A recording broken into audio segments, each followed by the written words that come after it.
বলেছিলে আমার জন্য লিখবে এমন গান, হবে এক মিষ্টি মধুর প্রেমের উপাখ্যান। শোনো প্রিয় শোনো দিয়ে মন সেই গানই গাইছি এখন, শোনো প্রিয় শোনো দিয়ে মন সেই গানই গাইছি এখন। এখনই গানের ভাষায় স্বপ্ন আশা তোমায় শোনাতে চাই। বলো। শুনতে চাই।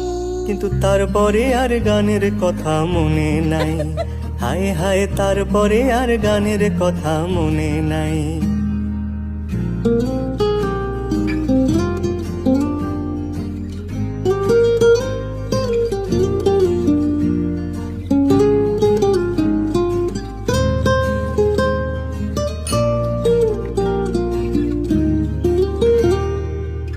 এই যে এই গানটা, তার যে শেষ প্যারাটা, এই যে এই গানটা,